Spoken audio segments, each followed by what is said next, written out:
YouTube, man, it's your boy 360 Jeezy. I'm not really in like a super upbeat moment because I wanted to get on here and just reflect and just thank you guys for just continuously watching my videos, supporting what I do. Man, I just be thinking sometimes, I'm like, man, this is dope to get to really just cut hair, get on here to make these videos, and you guys just watch and comment, and I try to see everybody's comments and like everybody's comments in the first hour. But I really want to thank you guys for supporting the channel. In this video, slight waiver. Got a beard, kind of blended everything in, did a burst taper. But again, man, it's definitely a blessing to do what I do. Hard work, all right? That's what I want to say. This is not easy. It's definitely hard work. So for anybody inspiring to do this, just make sure your heart is in the right place. Make sure you're not doing it because you want to be famous. Make sure you're doing it because this is just what you love to do. This is just who you are. And for me and my channel, I just feel like this is just who I am, and I love just showing and editing what I do.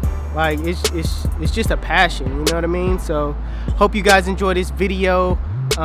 Sorry about this kind of touchy-feely moment intro. All right, I'll be in a more hyped mood as the videos keep rolling. All right, but I really did just want to come on here and thank you guys. So yeah, stay tuned.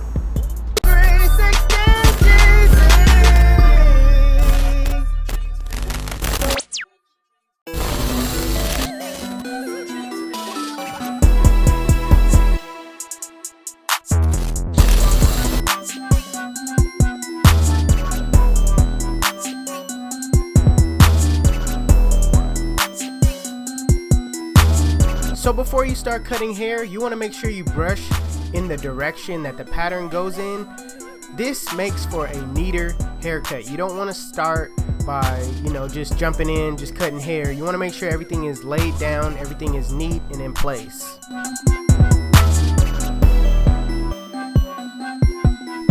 So my client asked for a 1.5 on the top, so that's just what I'm going to do. I'm going to give him a 1 with the lever open, and I'm going to go with the grain, making sure that I don't, go over any calyx.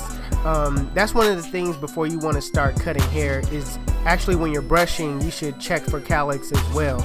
So I'm just going with the grain of the pattern and making sure that I get everything to that 1.5 length by going over and over and over it.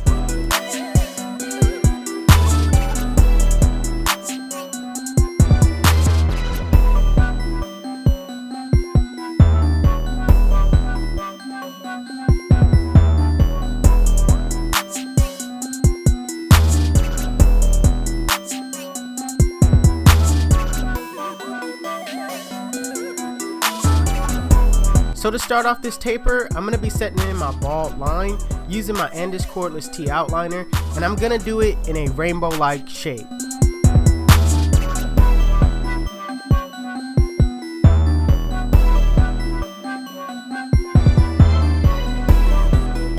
Using my Babyliss Gold FX with the lever open, I'm going right on top of that bald line, about a ½ an inch, and I'm gonna make sure that I keep it consistent in that rainbow-like shape.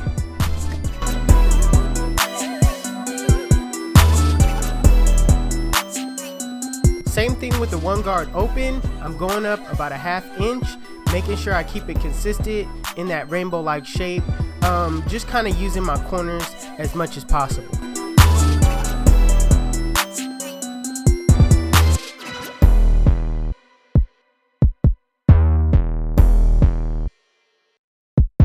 Now with the 2 guard open, I'm just going to be getting out that bulk at the top.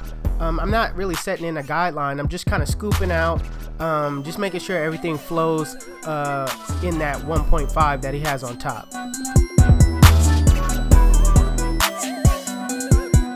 Now that we pretty much got the bulk at the top, I'm just going to be blending down. I'm putting back on my 1 guard open, and I'm just cleaning up that area between the 1 and the 2.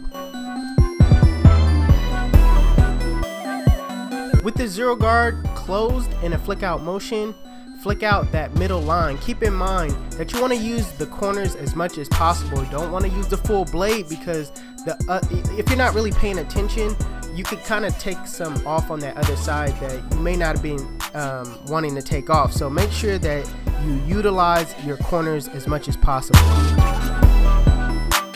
With the lever closed in a flick out motion, flick out that bottom line. Same thing, keep in mind that use your corners as much as possible.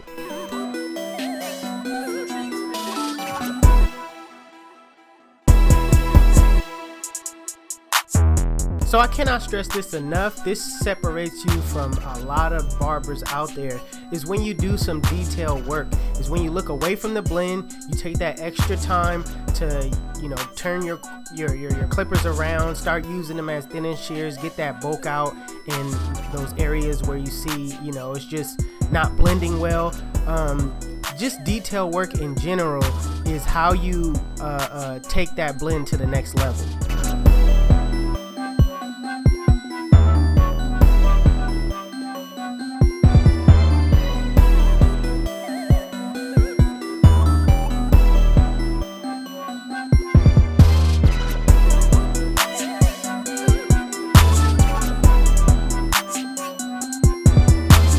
And as far as the back goes, it's the same exact step. It's just a little wider, but I essentially use those same steps. I might go a little bit, you know, higher with my guidelines in the back, depending on if their neck is long or not. If you have short neck clients, you don't want to bring that guideline so high, because it makes their hair look, I don't know, it makes their head look super short if you do that. So make sure you keep that in mind. If it's a long neck, stretch out your blend a little bit. If it's your short neck, make your guideline shorter.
if you like it, make sure you give it a thumbs up. If you're new to my channel, hit that subscribe button. If you like the beat, HustleDreamProduction, that's my brother, he does all my beats. His YouTube channel will be linked in the description below. Go follow him over there. If you guys want to know where you can find any tools that you've seen in this video, check out the links in the description below. Otherwise, you guys can follow me on Instagram and Snapchat. My Snapchat is Jeezy360 and my Instagram is 360Jeezy. But it's your boy 360Jeezy, and I'm out of here. Chit.